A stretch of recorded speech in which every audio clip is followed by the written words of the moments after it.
alaihissalam adalah kisah yang tergolong lengkap diceritakan di dalam Al-Quran, terutama mengenai wafat dan kedatangannya di dunia pada akhir zaman yang penuh tanda tanya. Sebagian berpendapat bahwa kematian yang terjadi pada Nabi Isa alaihissalam adalah kematian pada umumnya, disalib, dan sebagian yang lain berpendapat bahwa jasad dan ruhnya diangkat oleh Allah Subhanahu wa Ta'ala dalam keadaan hidup. Begitu pula mengenai kedatangannya pada akhir zaman. Sebagian berpendapat Nabi Isa akan benar-benar muncul sebagai bertanda akan terjadinya kiamat. Namun sebagian lainnya menyatakan bahwa bukan merupakan kepastian bahwa Nabi Isa akan muncul kembali, karena Nabi Muhammad telah dinobatkan sebagai penutup para nabi dan rasul.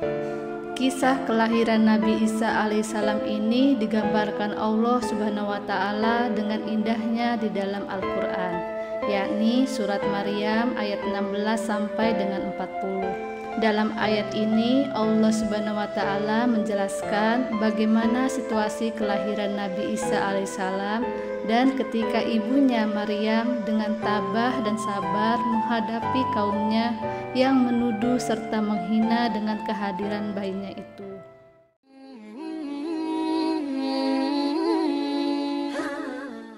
Di dalam Al-Quran, Nabi Isa disebut dengan nama Isa dengan gelar Al-Masih dan Ibnu Maryam. Kapasitasnya ialah sebagai hamba dan Rasul Allah. Ia lahir tanpa seorang bapa dan merupakan nabi yang diberikan mukjizat yang tidak dimiliki oleh nabi lainnya. Nabi Isa alaihissalam memiliki kesalehan dan ketauhidan yang sangat kuat. Dalam Al-Quran, Allah Subhanahu wa Ta'ala menanyakan ketauhidan kepada Nabi Isa alaihissalam, apakah ia mengaku sebagai Tuhan. Lalu Nabi Isa alaihissalam menjawab, ia tidak mengaku dan menyuruh umatnya untuk menyembahnya, melainkan menyuruh hanya untuk menyembah kepada Allah Subhanahu wa Ta'ala. Sebelum lahir Nabi Isa alaihissalam, terjadi peristiwa-peristiwa ganjil yang dialami oleh ibunya, yakni Maryam. Di antara peristiwa itu adalah ketika Maryam menyendiri, tiba-tiba datang malaikat Jibril menyerupai manusia. Malaikat Jibril datang untuk mengabarkan kepada Maryam bahwa ia akan dianugerahkan seorang anak laki-laki yang suci. Hal ini termaktub dalam surat Maryam ayat 19. Allah Subhanahu wa Ta'ala berfirman, Jibril berkata, sesungguhnya aku ini hanyalah seorang utusan Tuhanmu untuk memberimu seorang anak laki-laki yang suci. Sejak saat itu, semakin hari usia kandungan Maryam semakin membesar, hingga telah tiba waktunya Maryam melahirkan seorang anak. Dengan rasa sakit, ia memaksakan diri untuk bersandar ke pangkal pohon kurma. Hal ini tergambar di dalam surat Maryam ayat 23. Allah Subhanahu wa Ta'ala berfirman, maka rasa sakit akan melahirkan anak memaksa ia bersandar pada pangkal pohon kurma. Dia berkata, alangkah baiknya aku mati sebelum ini, dan aku menjadi orang yang tidak berarti lagi dilupakan.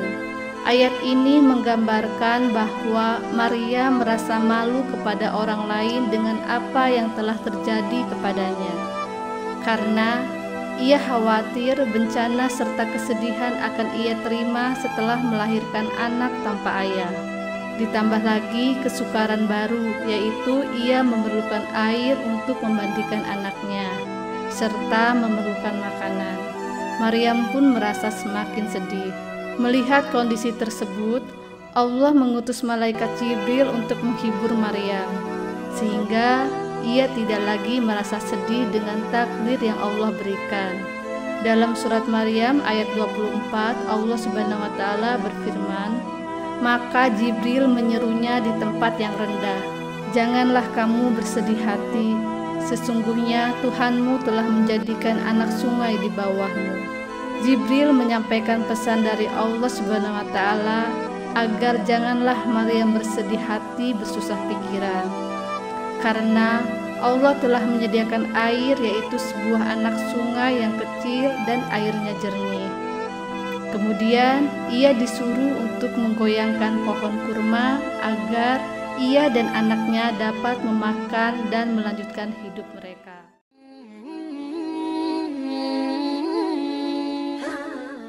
Maryam diperintahkan agar tidak terlalu memikirkan apa yang telah terjadi.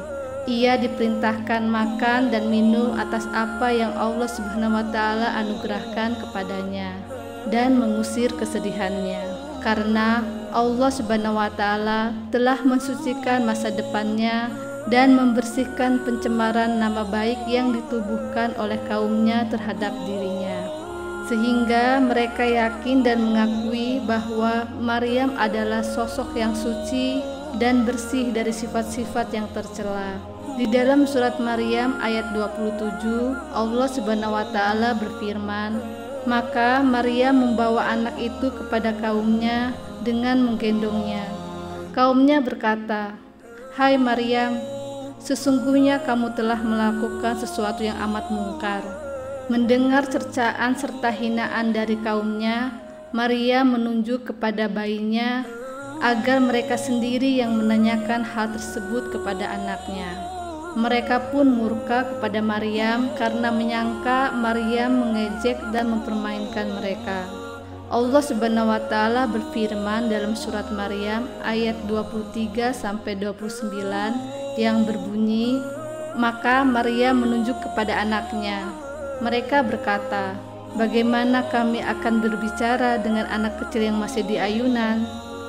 Mendadak Nabi Isa berkata, 'Sesungguhnya aku ini hamba Allah. Dia memberiku Alkitab atau Injil, dan dia menjadikan aku seorang nabi, dan ia menjadikan aku seorang yang diberkati di mana saja aku berada. Dan dia memerintahkan kepadaku mendirikan sholat dan menunaikan zakat selama aku hidup, dan berbakti kepada ibuku, dan tidak menjadikan aku seorang yang sombong lagi celaka.'"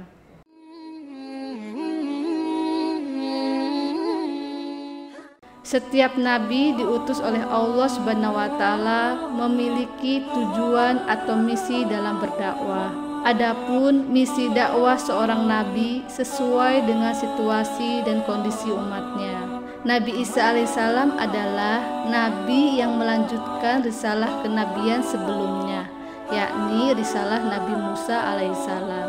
Sejak usia 6 tahun, Nabi Isa sudah memasuki perguruan Taurat. Ia memahami hukum Taurat lebih cepat dibandingkan dengan anak-anak seusianya.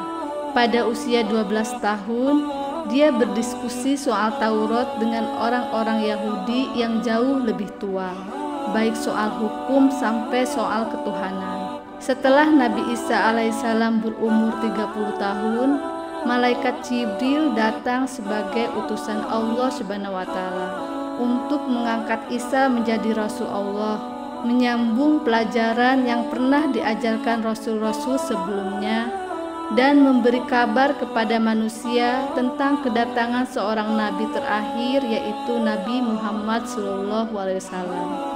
Dalam Al-Quran tidak dijelaskan kapan Nabi Isa alaihissalam diangkat menjadi Nabi dan di mana tempatnya. Akan tetapi, perintah kenabian Nabi Isa alaihissalam dikenal sejak ia lahir dan sejak ia berbicara kepada Bani Israel ketika masih dalam buayan.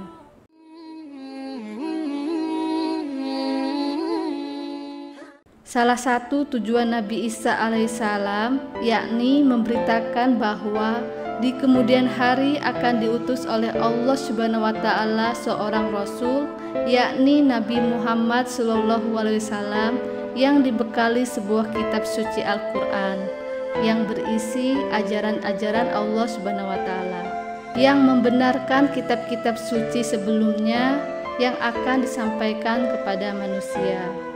Dalam surat Asy-Syaff ayat Allah Subhanahu wa Ta'ala berfirman, "Dan ingatlah ketika Isa ibnu Maryam berkata, 'Hai Bani Israel, Sesungguhnya aku adalah utusan Allah kepadamu, membenarkan kitab sebelumku, yaitu Taurat, dan memberi kabar gembira dengan datangnya seorang Rasul yang akan datang sesudahku, yang namanya Ahmad atau Muhammad.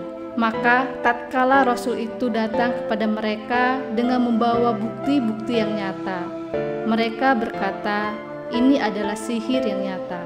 Nabi Isa semakin berani mengoreksi para ulama Yahudi yang dianggap menyeleweng dalam ajaran Taurat.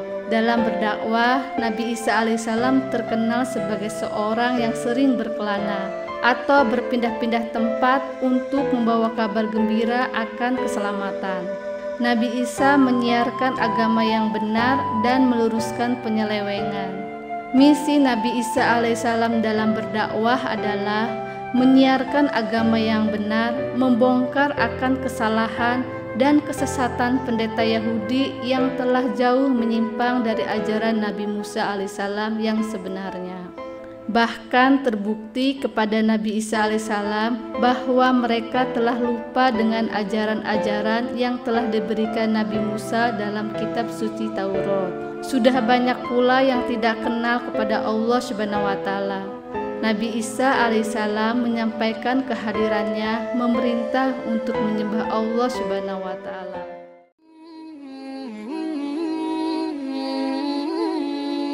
Mujizat yang dimiliki para nabi sebagian pemberian dari Allah Subhanahu wa Ta'ala untuk menghadapi para penentangnya dan memperlihatkan kebenaran kerasulan serta kenabiannya, sehingga ajaran yang dibawanya dapat diterima umat manusia, baik pada masa Nabi maupun sesudahnya. Adapun mujizat yang dimiliki oleh Nabi Isa alaihissalam yaitu dapat berbicara dengan manusia saat masih dalam buayan. Hal ini terjadi ketika ibunya datang kepada kaumnya dan mereka menuduh Maryam berzina. Kemudian Nabi Isa alaihissalam berbicara yang pada saat itu masih dalam buaya. Inilah mujizat Nabi Isa alaihissalam yang tampak pertama kali. Kedua, menciptakan sesuatu dari tanah liat menyerupai burung. Tiga, dapat menyembuhkan orang sakit dan menyembuhkan orang buta. Keempat, menghidupkan orang mati. Yang kelima, berjalan di permukaan air. Menurut ahli kisah Al-Salabi menceritakan bahwa Nabi Isa alaihissalam dapat berjalan di atas permukaan air dan tidak tenggelam. Mujizat ini tidak diceritakan dalam Al-Quran. Keenam, dapat memberitahu manusia tentang apa yang mereka makan dan apa yang mereka simpan di rumahnya. Dan yang terakhir, mengukuhkan dengan sebutan Roh Kudus atau Roh Suci.